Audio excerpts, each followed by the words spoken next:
All right, welcome to the Young Turks. Cenk, Uygur, and Kasparian on yet another momentous day on TYT. We just can't stop having momentous days. So a little bit later in the program, Elizabeth Warren joins us again on the show. She's got a new policy proposal again, and we will be discussing it. Is it a good proposal? Look, we do perspective on this program, so I will be very clear with you. Now we'll ask her some interesting questions about that, so it doesn't. My opinion about the proposal is not going to stop us from asking interesting / challenging questions. Having said that, I love the proposal. Okay, and I'm going to be clear about that in the interview as well. We never hide the ball. We tell you, what our true opinions are, obviously, right? And so she's coming on the program in about half an hour or so. So stay right here, okay? Then later on, Bernie Sanders town hall. We'll be covering that on tyt.com/live. Everybody check that out. And the coverage, it will be second screen, so you'll be watching it along with us. And then we'll do analysis, and that'll be mainly for the members. So tyt.com/join to become a member, or you can try it for a week free, tyt.com/trial. Okay, so again, Bernie Sanders and Elizabeth Warren in a sense on the same program one more time. But I want to be very clear about one thing, and this is important editorially. We are asking all of the presidential candidates to come on. And so we now have had 5 or so on, and those are the people who agreed. If you don't see a presidential candidate on the show, that means they have not agreed to come on. So that's not on us, that's on them, okay? So I just wanna be clear about that. So, okay, and lots of amazing news in today's program. Fox News with yet another hilarious attack against Ocasio-Cortez. We'll cover that a little bit later. And we've got Venezuela, we got North Korea, we got China, we got a lot of foreign policy. We got, but I don't want you to miss this. Look, there's so many wonderful things in today's show. But Trump talking to the U.S. trade representative in front of the Chinese and in front of national cameras. Absolutely, I mean, if you think he's made a fool of himself before, you're absolutely right. But and this might top it. It was mind-boggling, yeah. It broke the record on stupid. So later, Trump, unbelievably, because he's done it so many times, one more world record on stupid.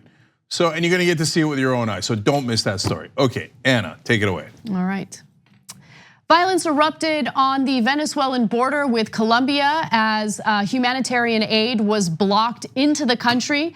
Now, of course, there's hyperinflation in the country. People are going hungry, and as a result, there's been an effort by the United States to try to get humanitarian aid into Venezuela. Now, of course, it's fine to question the real intentions of the United States, which we will get to in just a minute. But to give you the details on what's currently happening, the latest news over the weekend, Maduro has decided to break diplomatic ties with Colombia. Maduro loyalists have also clashed with the opposition's efforts to deliver this humanitarian aid. Unfortunately, 2 protesters were killed along the Brazil border with Venezuela. And also Guaido, who is the opposition leader here, has agreed to meet with Vice President Pence in Colombia. So that's just quick bullet points over what's currently happening. But Juan Guaido says the following: our call to the armed forces couldn't be clearer. Put yourselves on the right side of history.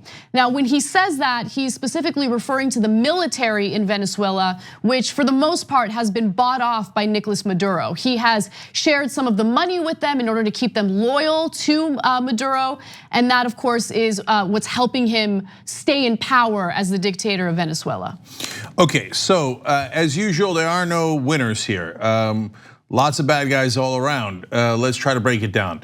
So, and I believe we're certainly among the very, very few media outlets that are in the middle here, that are trying to discern facts in a situation littered with propaganda from both sides. So there's the side that says Maduro's rides on unicorns over rainbows, not buying it. I don't see why he wouldn't let the humanitarian aid in. Don't get me wrong, I know the humanitarian aid is a trick by America and his opponents. That's why he's not letting it in. No, I get it, but so what? Let it in anyway. And be like, thanks a lot, we appreciate it. There's no change. No, we don't accept your coup, but we do accept your food and medicine. That's what I would do. I know the situation is complicated and that might be an oversimplification. But did Maduro's basically a guard fire on protesters with tear gas and rubber bullets, stuff that we decry when the government in the United States does it to our protesters? Yes, they did. On the other hand, what almost nobody in the mainstream media tells you is, wait a minute, the protests, so-called protesters, some of them are real, absolutely, and some of them are not so real, also threw rocks at the police and the army, the Venezuelan army, and they took a bus and lit it on fire. Now, I know what would happen in the US if protesters threw rocks at police and lit a bus on fire. They would be the bad guys, and the cops would get to do whatever the hell they wanted to them, and the protesters would be called terrorists. Now remember, in this case, the protesters are against Maduro and on the ostensible side of America. So let's just be clear about the propaganda that is out there. Because I don't see any mainstream media calling the protesters terrorists.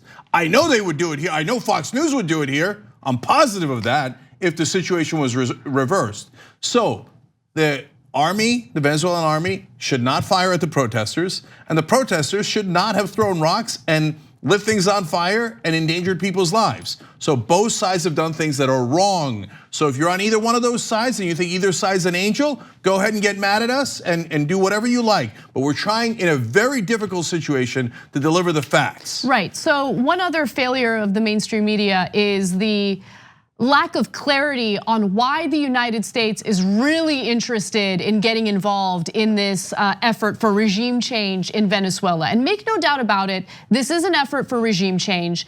And the intentions here are not to look out for the Venezuelan people. Are there some government officials who genuinely believe that? Maybe, but the underlying objective here has to do with oil. Because if you look at our actions anywhere else in the world where we're involved in conflict, Yemen, for example, we don't care about the humanitarian crisis. In fact, we are assisting Saudi Arabia in creating a humanitarian crisis in Yemen. So you can't listen to the Trump administration and believe them when they say, oh no, we're very much concerned for the Venezuelan people. In fact, John Bolton himself admitted that there is a real business interest in Venezuela that they're seeking. And I don't want to put words in his mouth. You can hear it for yourselves. Take a look. I want everybody to know we're looking at all this very seriously. We don't want any American businesses or investors caught by surprise. They can see what President Trump did yesterday. We're following through on it. So if you think of a company like Citgo, which is owned by PDVSA, which is the state-run oil company there in Venezuela, we have a lot of those Citgo assets right here in the U.S. Is that something, for example, sir, that you're looking at? Yeah, well, we're in conversation with major American companies now that are either in Venezuela or in the case of Citgo here in the United States. I think we're trying to get to the same end result here. You know, Venezuela is one of the three countries I call the troika of tyranny. It'll make a big difference to the United States economically if we could have American oil companies really invest in and produce the oil capabilities in Venezuela. It'd be good for the people of Venezuela. It'd be good for the people of the United States. We both have a lot at stake here, making this come out the right way.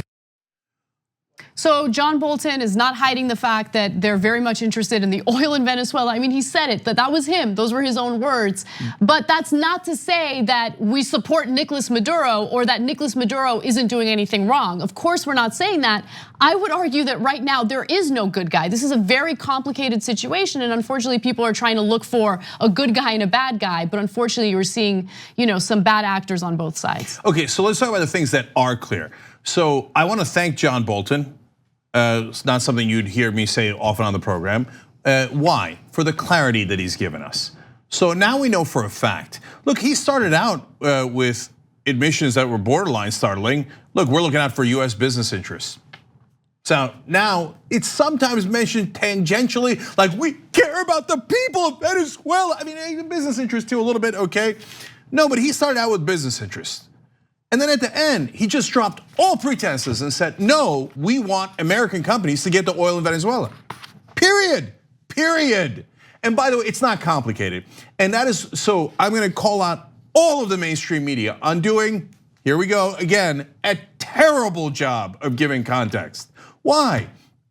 It never occurred to you that the two main places where we want regime change are Iran and Venezuela, that are not connected by anything else other than giant oil producers that have not given their oil contracts to American oil companies. That didn't occur to you. You don't think that's relevant to mention in all these pieces? Well, now, okay, if you said, oh, that's speculative, well, then analysis, I guess, on your part is just not necessary. You just repeat the propaganda the US or any other government puts out and you shut up about it. I don't think that's doing the news. I think you need analysis and context, and you were missing it. But now we don't have to have that debate because Bolton, you just saw it with your own eyes, said, yes, we're doing it so that American oil companies can get the oil contracts. What part of that is complicated?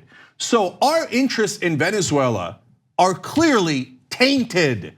We are going in there for financial reasons, so do not cover it as if we care about a humanitarian crisis or the fact that Maduro did not legitimately win those elections, because we obviously do not care.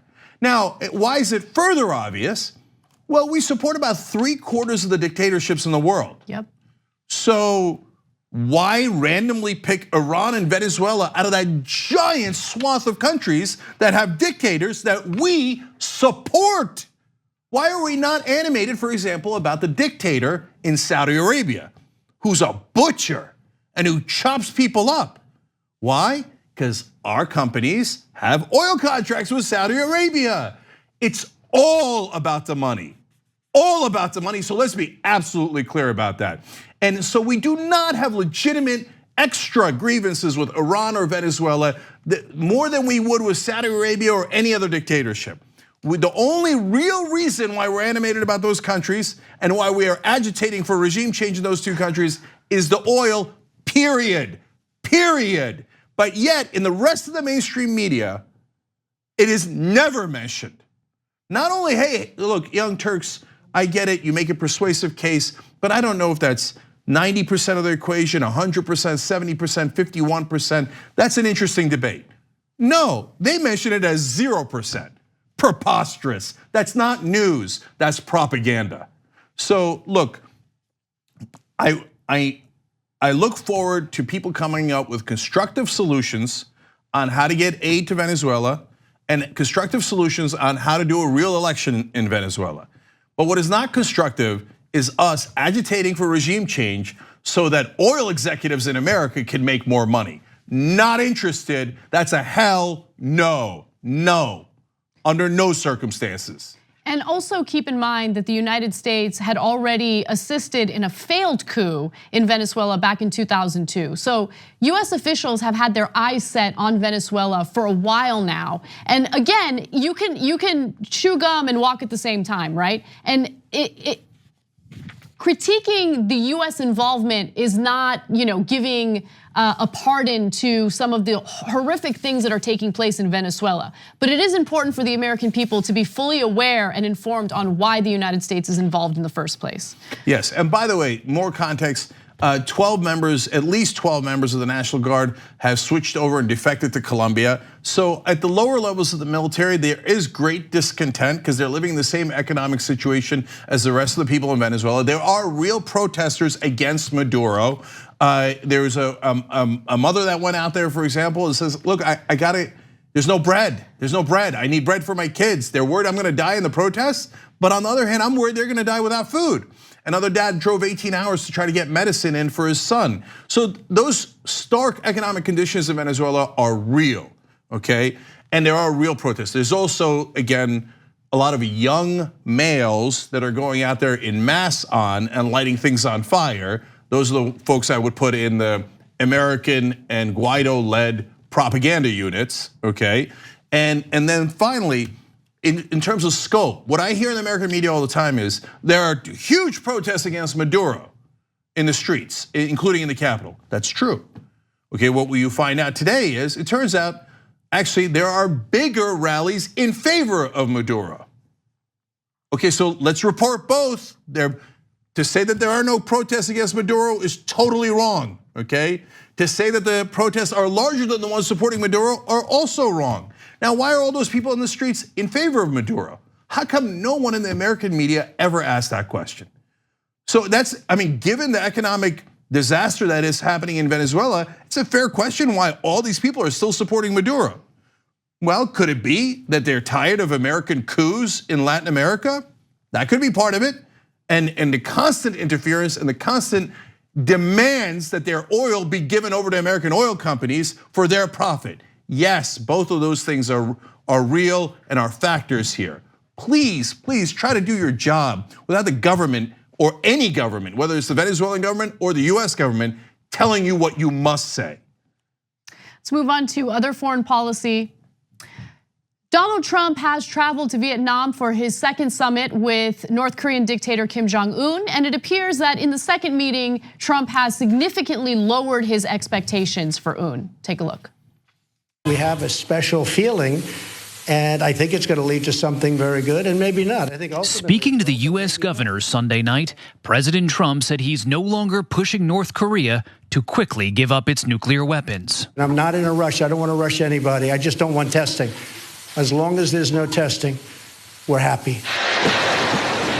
North Korea has not tested a missile or nuclear device for more than 400 days, a self-imposed pause long before the Singapore summit.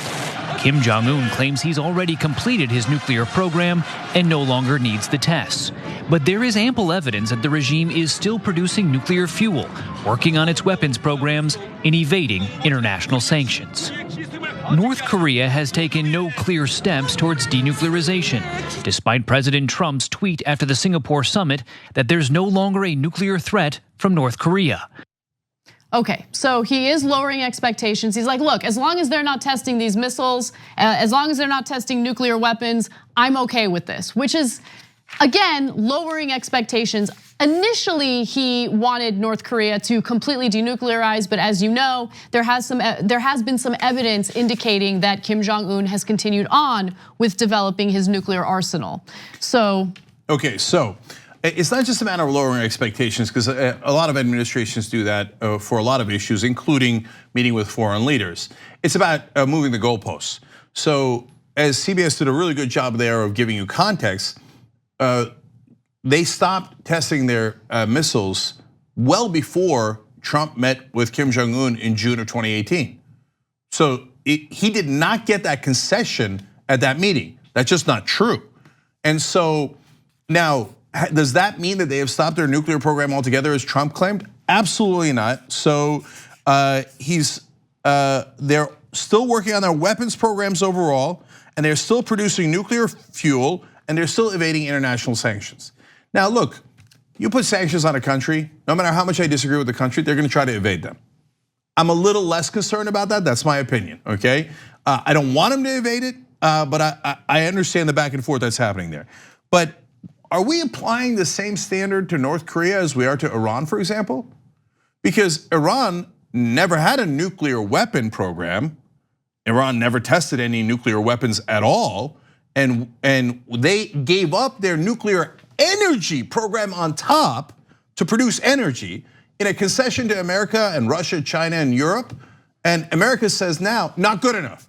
No, you gave up every part of your nuclear program, including nuclear energy. I don't care, not good enough. You turn around to North Korea, they still have a nuclear weapons program. They still are testing other missiles. And Trump turns around and goes, good enough. As long as they're not doing any tests that I can see with the naked eye, I don't care. All right, great, then let's apply that standard to Iran. No, I want to go to war with Iran. Gee, I wonder why. Iran has oil, North Korea has no oil. Donald Trump says he's in love with Kim Jong-un. He literally said that. That's not me, literally said that, right. Okay? And that's because he'll get together with dictators who know him, who are savvier than he is. They'll compliment him and he'll immediately fall in love. So maybe if Ayatollah Khamenei sat down with Trump and complimented him incessantly, maybe then we wouldn't have to worry about war with Iran in the future. Yeah, we still would, of course, because they still have oil. I can't imagine Donald Trump saying, I fell in love with the Ayatollah. But you never know, the guy's a lunatic, so he might, right? So let's, again, if you're the mainstream media, let's be clear about our standards here. Do we have the same standard? Do we have principles? No, we don't. It is completely situational based on whether the country has oil or not, whether we want to agitate John Bolton, neoconservatives that now control Donald Trump like a puppet, would like to engage in war or not, okay? So I want a peace deal with North Korea. I like that he's meeting with Kim Jong-un, but saying, hey, as long as they're not testing missiles right now, we're good to go. Well, then why are you even meeting with him? Because he's already not testing missiles. That's not the issue at all. What we want him to do is stop doing the things that I talked about. We want him to stop producing nuclear fuel. We want him to stop working on their weapons programs altogether. And if you're not gonna get that, then why are you going? Exactly. Well, another part of this story that I thought was kind of interesting was how often Donald Trump makes statements that conflict with what Secretary of State Mike Pompeo says, especially when he goes on various news shows. So I'll give you an example. First, Trump makes it seem as though, hey, North Korea, it's already denuclearized, we have nothing to worry about. In fact, he had tweeted about that, which was covered in that CBS News report. And then Pompeo contradicts that very statement. Take a look. Do you think North Korea remains a nuclear threat? Yes. But the president said he doesn't. It's not what he said. I mean, I know precisely. He tweeted it. There is no longer a nuclear threat from North Korea. Right. What he said is that what he said was that the efforts that had been made in Singapore, this commitment that Chairman Kim made, have substantially taken down the risk to the American people. It's the mission of the Secretary of State and the President of the United States to keep American people secure. So again, the tweet said, you can rest easy. North Korea has denuclearized. That was the tweet. Yeah, I give you the quote now for the third time. Trump said, there is no longer a nuclear threat from North Korea. Pompeo, you just saw it with your own eyes, said, oh, he never said that. Except that he did, word for word, okay? And he's like, oh, the agreement that we got the last time they met has greatly reduced the risk of any kind of nuclear conflict.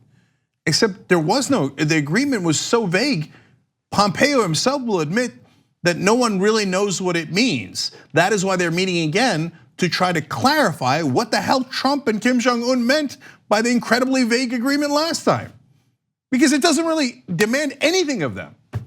And even if they have this meeting and they come out with a real contract, right, with genuine terms of agreement, I mean, it depends. I mean, is Trump gonna honor that? Because it seems like he doesn't really care for contracts very much, which is a story that we'll do later today. He is apparently very much against contracts, detailed binding agreements between one country and the other. And so what are we left with? He said again, Trump did about Kim Jong-un, quote, we have a special feeling. This is on top of him declaring that they fell in love earlier. And he says, I think it's gonna lead to something good, but maybe not. Okay, what is something good? Can you define anything? Can you do your job at all? So I desperately want him to succeed on this issue. I want him to get some sort of tangible benefits because I do not want to go to war with North Korea. That would be disastrous. I like that he's meeting with Kim Jong-un. For God's sake, can you stop being a child for a second and actually get tangible benefits in those negotiations? I think you're asking for far too much. Like, let's keep it real. All right, second part of the story I want to get to is actually about Trump's love affair with Kim Jong-un. So let's get right to it. Following Donald Trump's first summit with North Korean dictator Kim Jong-un, he went on a tour talking about how he has a great relationship with him. In fact, Trump has praised Kim as someone who loves his people and told supporters at a rally last year that the two men, quote, fell in love. Now, Mike Pompeo, Secretary of State, was asked about this right before Donald Trump traveled to Vietnam for the second summit with Kim Jong-un. And here are his thoughts on this. Look, having been the CIA director not too terribly long ago, I'm very familiar with the fact pattern. We do know the history. We know the history of the North Koreans making promises, making commitments, lying, taking American money when President Clinton said we've got this resolved back in 1994. This administration's not going to do that. We have charted a different path. Frankly, we've been criticized for taking that path where we work, we negotiate, and then the two people who can actually effectuate the denuclearization of North Korea and a brighter future for the North Korean people will gather for a second time. We have economic sanctions in place. We know the standard for relieving those sanctions, and I'm very hopeful that we'll make a substantial step towards achieving the full denuclearization in a verifiable way in North Korea. The South Koreans, the Japanese have been great partners in this, and we're very hopeful we can get a good outcome. It's mind-boggling to me that anyone would want to work for Donald Trump, someone who causes explosions and then expects everyone around him to clean up that explosion immediately afterwards. Now, Pompeo, of course, is doing his best trying to cover up Donald Trump's incompetence. But I just want to remind you of that incompetence in a wonderful mashup that J.R. Jackson put together for the show. Take a look. How long will it take to figure out whether or not they're serious? I said, maybe in the first minute. I think, honestly, I think he's going to do these things. I think I'm very well prepared. I don't think I have to prepare very much. How long will it take? I think within the first minute, I'll know. How? My touch, my feel. That's what I do. I think I've been preparing for the summit for a long time. I also think I'll know whether or not it will happen fast. I may stand before you in 6 months and say, hey, I was wrong. I don't know that I'll ever admit that, but I'll find some kind of an excuse. During an interview with Fox News, Trump also applauded Kim Jong-un because every time he walks into a room as a dictator, everybody stands up, and he thought that was pretty good. I mean, he has a love affair with Kim Jong-un, who again is a dictator. North Korea is not our ally. Kim Jong-un is not our ally. I'm not saying that we should enter a war with North Korea. That is the #1 thing I'd want to prevent from happening. So I like the diplomatic approach. But Donald Trump is not approaching this with the mindset of, hey, we need to protect our country. We need to look out for national security. We need to do what it takes to get Kim Jong-un, our enemy, to denuclearize so he doesn't pose a threat to us and our allies. But that's not the way he's handling it. He sits down with Kim Jong-un, Kim Jong-un gives him a bunch of compliments, and then he goes around talking about, oh, it's my touch, it's my feel. He's gonna follow through with these promises, even though he hasn't followed through with a single one of them. Unreal. So let's break it down. So some people say, well, oh, you guys don't want him to meet or get an agreement with North Korea? No, don't be stupid. So when Dick Cheney said about Iran, we don't meet with evil, what a stupid thing. But in this case, to be fair to Dick Cheney, because he's not a stupid guy, it's a stupid policy, but he doesn't actually believe it. He just wanted their oil contracts, so he wanted to invade. So that's why he didn't want to meet with them, because they would have given him concessions and he didn't want those concessions. So we don't agree with that kind of ideology, okay, of we don't meet with evil. So for example, Roosevelt worked with Stalin, one of the most evil men who's ever existed. And why? Get a little of this, at the time, he was the lesser of two evils. And we worked together to defeat the Nazis, which was incredibly important. So should we do that? Yes. But did FDR come out and say that he fell in love with Stalin? Did he say, I'll know within the first minute of meeting Stalin whether it's gonna work out or not? No, because of course he's a smart person. No smart person knows what's gonna happen in a complicated negotiation in the first minute, because you actually need to get into the details, and you can't just look at someone or touch them and be like, oh, I know what's gonna happen. I know it's gonna be clause 13, section B2. No, he's a moron. He walks in and Kim Jong-un goes, Mr. President, you have such glowing orange skin, it's beautiful on you. And he's like, I knew it, this guy's awesome. I fell in love with him, I'm in love with him, he's awesome.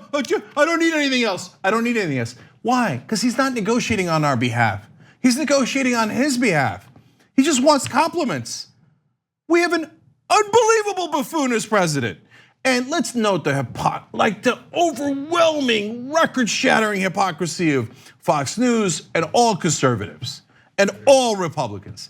If Barack Obama said that he fell in love with Kim Jong-un, they would have started impeachment hearings. Fox News would never, ever stop quoting that.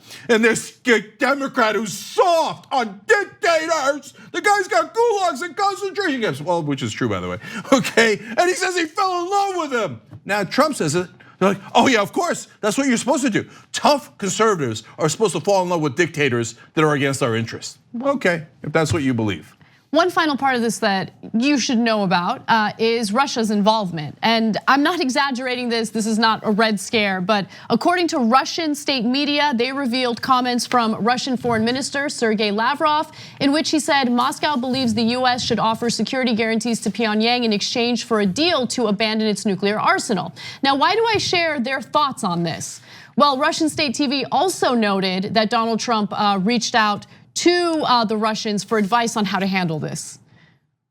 It's not a good idea. not a good idea considering some of the accusations against you. I want you to understand what's normal diplomacy and what's not. If you were to go after you have an agreement and check with with your allies? Not just with your allies, but at some point you say to the Russians, hey, here's the deal we struck. We want you to be aware of it so that there's no misunderstandings. That's perfectly normal. Asking them ahead of time, what deal should I do? It's crazy. Come on, man.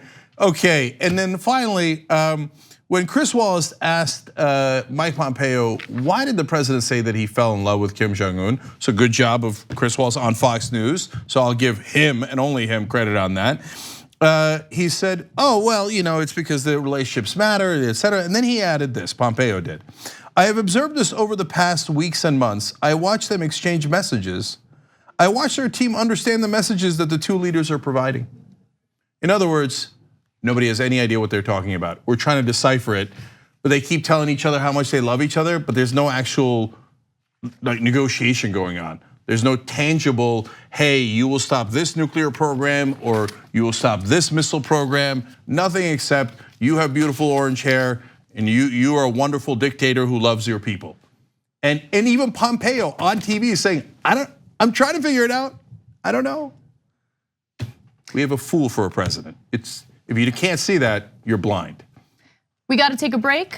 When we return, an interview with Senator Elizabeth Warren. We hope you're enjoying this free clip from the Young Turks. If you want to get the whole show and more exclusive content while supporting independent media, become a member at tyt.com/join today.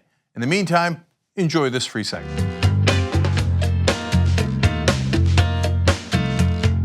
All right, welcome back to the Young Turks. We've got a lot more news for you guys, but we're going to talk to Senator Elizabeth Warren right now.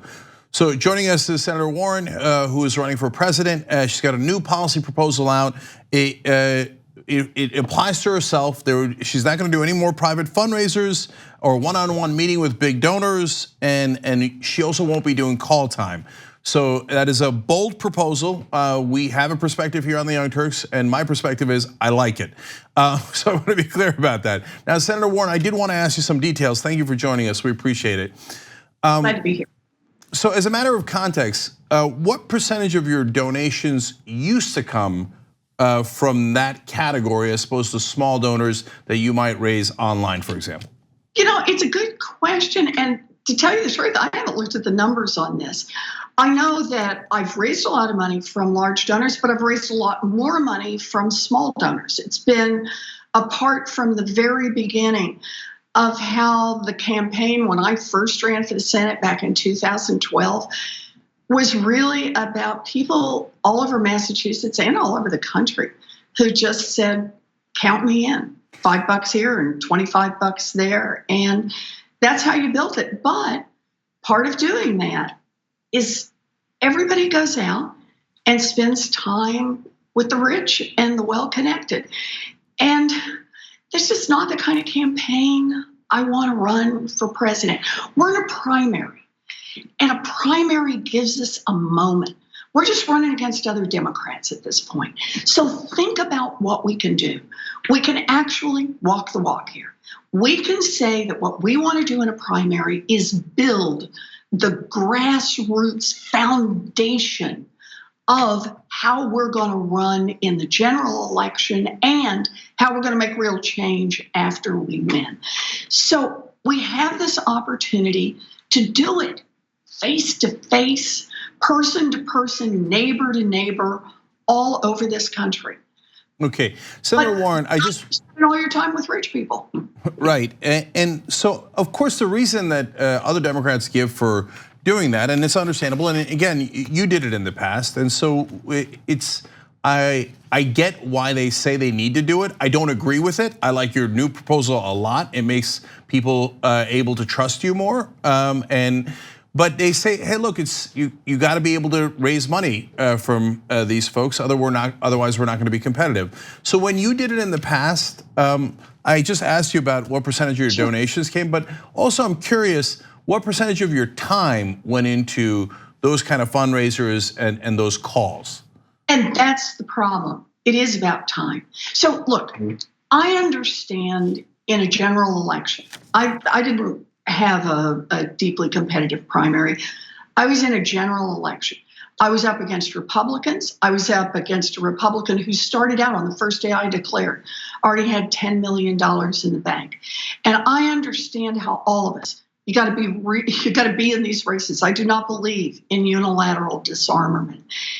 But the estimates I've seen is that across the board, folks who are running for federal office are spending somewhere around 70% of their time on big donor contact. Calling wealthy people, asking them for money, showing up at fancy cocktail receptions to hang out with wealthy people so they'll give money, going to private dinners in mansions. And that's time you're not spending with the people who really are going to drive not just the presidential in 2020, not just Congress, but all of the races up and down the ballot who are going to drive those races and who are going to give us the wind in the sails to make the changes we need to make. So go ahead. Yeah, Senator Warren, I'm just going to follow up one more time though. So you said other people spend up to 70% of their time on that, and I've reported that as well, and I understand that, and that's why I think this policy change is so positive. Did you spend about 70% of your time on that, or was it a different percentage? It was a lot lower for me. I've been very blessed since the first day I got in my first campaign back in 2012 when I ran for the Senate. And I got a lot of small dollar donations from the very beginning. So I was never in that position. Now, I have been out there at these events and I have raised money from it, but I didn't have to put that kind of time in, but it's not right. And this is about both the kind of campaign I want to run. I want a campaign that's about ideas and about principles, not about spending all your time scooping up buckets and buckets of money so you can dump it into a bunch of television ads later on. I really want to be building this thing person by person right now, all across the country. I think that's what we got to do. Senator Warren, you're in a very unique position to give the American people insight into what we've been arguing on the show for a long time is undermining our democratic process. And so, you have never been loved by the fat cats on Wall Street. You have always taken them to task, even when you were accepting money from big donors. But I am curious, did you as a representative, as a member of our Senate, feel pressure by some of those big donors to carry out certain things that they wanted as a result of them contributing that money to you? So, the funny thing is, when I started running, it was pretty clear before I ever got in the race what I stood for and what I was willing to fight for. Remember, my first political fight was not as an elected official. It was first the bankruptcy wars, where I was out there fighting for families that were going broke and fighting giant financial institutions. It was second during the crash, trying to bring some accountability to the troubled asset relief program, that horrible bank bailout that had no constraints on it. And then it was going around trying to get people to support the Consumer Financial Protection Bureau and then setting up the Bureau. So by the time I ended up running for Senate, which I had never thought I was going to do, never thought I was going to run for public office, by then it was pretty clear what I stood for and what I was going to fight for, and pretty clear that I was willing to take on Democrats and Republicans, that I was willing to take on really powerful interests on Wall Street, and that I wasn't going to back down around this. It was all pretty established. So the way it worked out for me, like I said, I was really blessed. A lot of small donors got in early on and made it clear that this was going to be a viable campaign. And to the extent I spent time doing call time or showing up at cocktail parties, most of the people who came over to talk to me knew pretty much what they were going to be signing up for if they wanted to make a contribution. Right. And I appreciate that they did that, but do understand there's an incredible sense of entitlement associated with that. Mm-hmm. A sense that, you should spend your time listening to rich people instead of spending your time listening to people who are out there trying to make a go of every day and trying to engage and build a campaign, not just off dollars. Yeah, it takes dollars. It takes lots of dollars. But to build a campaign off volunteers, off connection, off building that now. That's how I see this. That's what I see is going on here. So, and I want the audience to understand it. So when Marco Rubio says, hey, look, the donors just signed up for what I already believe, it's a little convenient because he believes in giving almost everything to his donors. So when they sign up for you, well, that's a different equation. Right? That's right. So some of them, it's not exactly, I sometimes will be in a room full of people and I say, give me a chance and I'm going to raise your taxes. Right, but I want to. Not quite your standard sales pitch. Yeah, no, that's not a normal political pitch.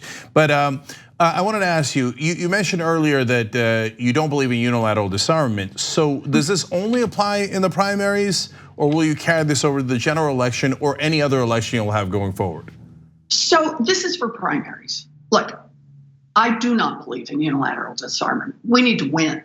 We need to win in 2020. And when we hit 2020 and we're in a race against Donald Trump, when we're in a race for control of the Senate and control of the House and in control of the state houses and the governor's mansions, in all of those, the Republicans are going to be bringing a lot of money, a lot of power, a lot of dark money, a lot of super PACs all to the fight.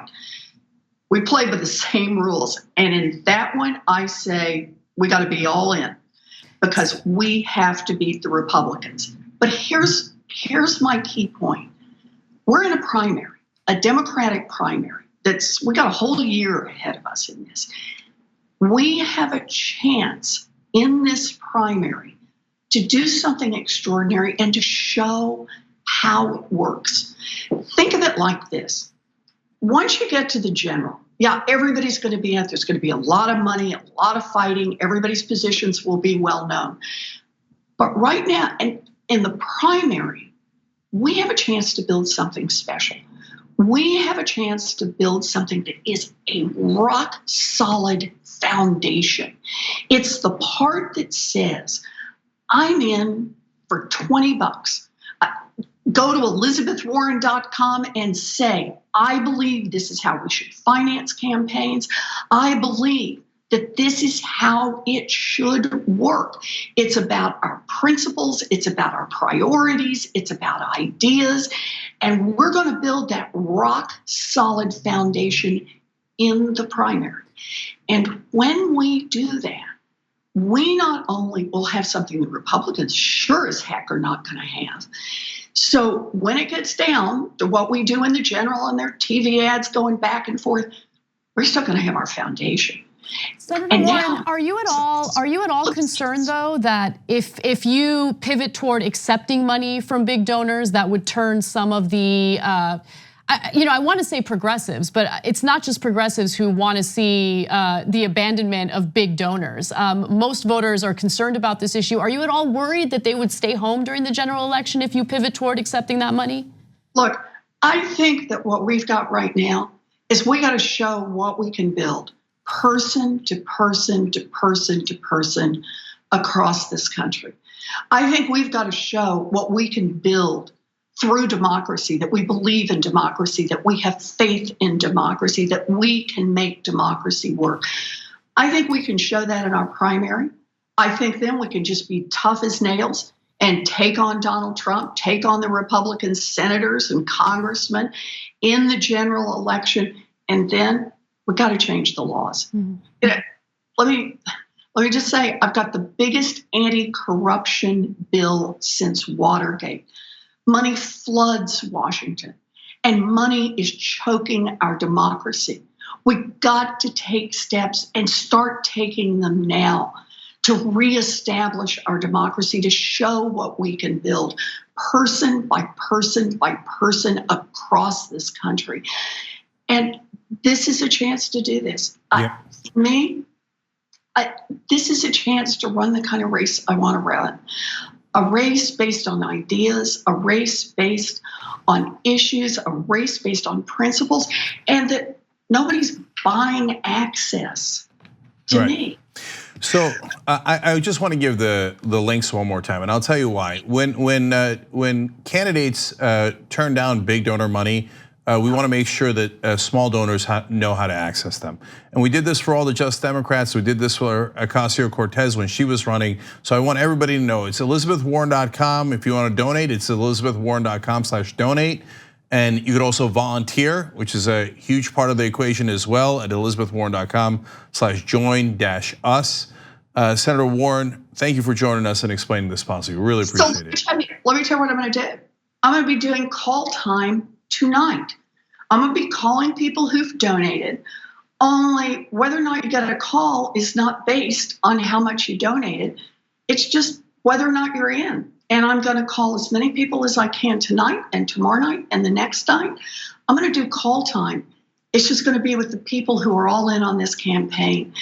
And when you're all in, you're all in. It's not about buying access. It's about being part of it. So we won't be the only ones talking to Senator Warren tonight. You might be able to talk to her tonight as well. So we'll have those links down below if you're watching this later on YouTube or Facebook. Again, Senator Warren, thank you for being on. We appreciate it. Thank you. Okay, we got to take a quick break. And when we come back, one of the things that we promised you guys, Donald Trump shows how he does not understand contracts at all. It's an amazing display of ignorance. We'll share it with you when we come back.